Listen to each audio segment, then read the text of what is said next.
What's going on, everybody? It's Childish. We are back at it again with another epic fail recruitment video. For all those that are new to the channel, welcome to the channel. About once a month, I want to go ahead and get out a recruitment video, letting you guys know what's kind of going on with the community, if there's any openings or whatnot, so you guys can, hopefully tune in and join the crew if we got some space. So, if you guys didn't know, the Epic Fail community is comprised of 3 different guilds: Alpha, Omega, and Beta. Beta is our farming guild, and then the Alpha and Omega are our 2 competitive guilds. We have a G2 guild and a G3 guild. Both the Omega guild and the Beta guild are full, unfortunately. We are looking for spots in our G3 guild. So as of right now, we currently run 18 players, but we generally only run 16 on defense. That's just to kind of cover the basis of any kind of emergencies that might come up or whatnot. It's always good to rotate in case something were to go down. But it's kind of the way how I've kept it. Obviously, it's, as any top guild knows, it's always hard to get those high quality players. They come few and far between. But we have found for us that the running the low numbers has actually worked really good for us. If we have ourselves a nice handful of high quality players, that forces our opponents to constantly attack us, right? They don't have as many choices to go against, so they might find themselves attacking somebody that they don't want to attack because they don't have that wide variety of a guild that's running 25 players. It's worked really, really well for us. For those that don't know our history within our guild, we've generally been in the Guardian 3 ranks, but I would say as of the last 3 to 4 months, we have consistently been anywhere in the top 15 upwards to the top 5. I think our top 4 was the highest rank.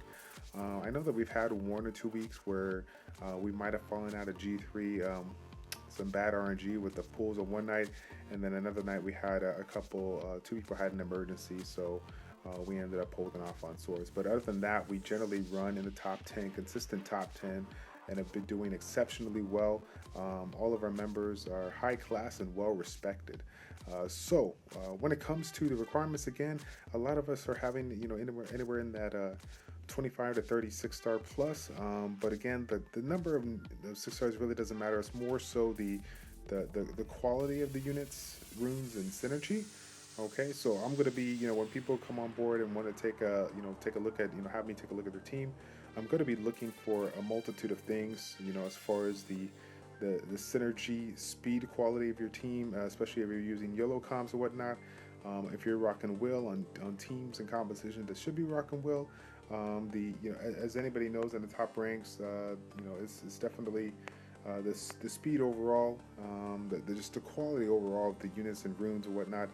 Making sure they're synergized is going to be very, very important. When we're taking a look at those, if those look pretty good, then I'm going to check on the experience, kind of get a little history from you. If you are coming from another G3 guild or another top 10, top 20 guild, making sure that everything worked out okay. Obviously, I will kind of do a little bit of a background check. I know that most people kind of shy away from that, but as you guys might have guessed, I'm a big fan of a drama-free guild, and I want to make sure that the people that are coming into this guild are going to be drama-free. I don't want any drama at all, and we've been doing exceptionally well keeping this guild the way that is. Obviously, if something just didn't mesh within the guild, that's understandable. But if there was something that happened bad on your part, then that's not something that we want in this guild.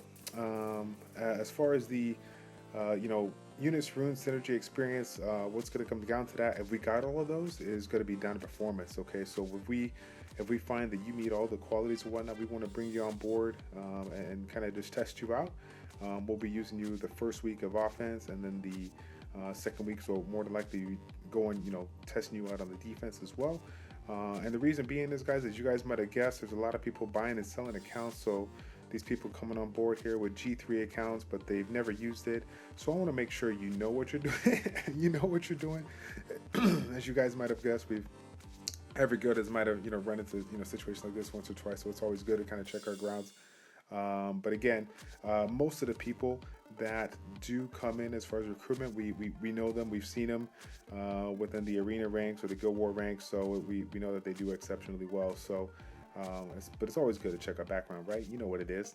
Other than that, I'm trying to think here. The communication obviously is a big advocate for any guild, but more important, most notably for our guild, we are a big advocate of the line app. We use the line app in and out of the guild.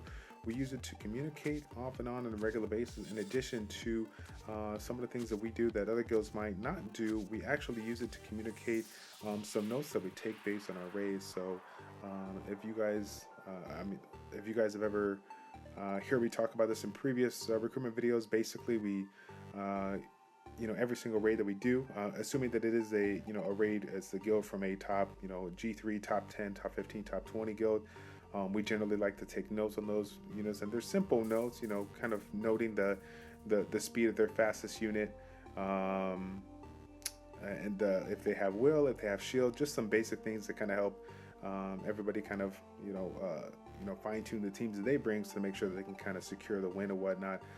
As far as the guilds that we find early to midweek that are not too challenging for us, obviously we will skip those kind of raid notes, and if anybody, if once the guild war is done, finished, any additional raid notes after that are not going to be required once we have secured the win.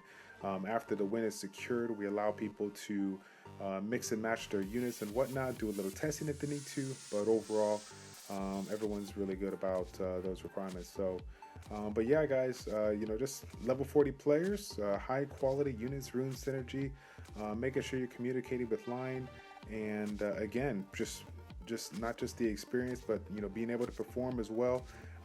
Last but not least, we got to throw it out there as kind of a no-brainer, but I just want to make sure we're all on the same page. Being able to hold up a schedule for raiding, and that includes Saturday. I don't consider us a rushing guild, but we do run really high in the week.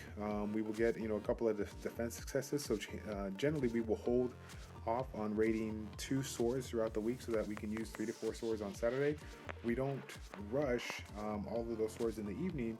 We use them throughout the day every 3 to 4 hours, but we want to make sure that you guys are available, and so we are looking for people that can raid on Saturday. If you meet every single requirement that's stated beforehand, but say that you cannot do any Saturdays at all, then this guild is not for you, unfortunately. As much as I want you on board, we really need people for Saturday. So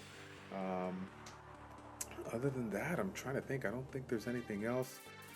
Again, just as far as making the raids or whatnot, our raids generally start at 6 a.m. and 6 p.m. Central Standard Time. Of course, the raids will go the full 12 hours. The only time that they get shortened are on Saturdays, when we're getting in 4 swords in versus 2. So if there was anything that I might have missed, feel free to shoot me an email at childish402@gmail.com. But that's pretty much the basis of it. Again, we're a pretty laid back, really friendly community. You will see a lot of us hanging out in a couple of different channels out there, 65 most notably, but you'll see us kind of bouncing around. So if you ever catch us in a channel, be sure to talk to us, get in touch with us, and we'll be more than happy to take a look at your units and monster box, and hopefully we can bring you on board. I'm gonna be real with you. I'm extremely picky with the group that I pick as far as the units and the runes. If they're not up to the standards that I want, I kind of hope that you use that as fuel to the fire to continuously improve your team, because there's nothing more that I want to get really high quality people, but not just people within a game that can perform, but just just friendly people, fun loving people. I mean, that's what keeps me playing this game. I hope that's what keeps you guys playing this game. We have a really cool crowd up in the Epic Fail community in all 3 guilds, and so I'm very appreciative of the atmosphere that we have.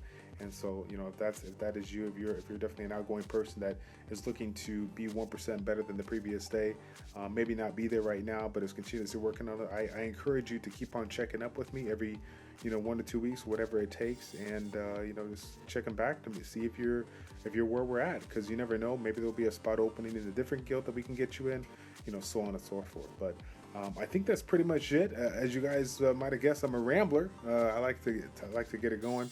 I promise you I'm not too bad in the game. I kind of keep to myself, especially when I'm on daddy duty. But other than that, guys, thank you all for tuning in. Again, any other questions with regards to the guild, shoot me an email, childish402@gmail.com with the subject line Epic Fail Recruitment, and I'll be sure to get back to you as soon as I can. So thank you all for tuning in. It's your boy Childish with Childish Plays, checking out. Take care, and we will see you next time, guys. We're out.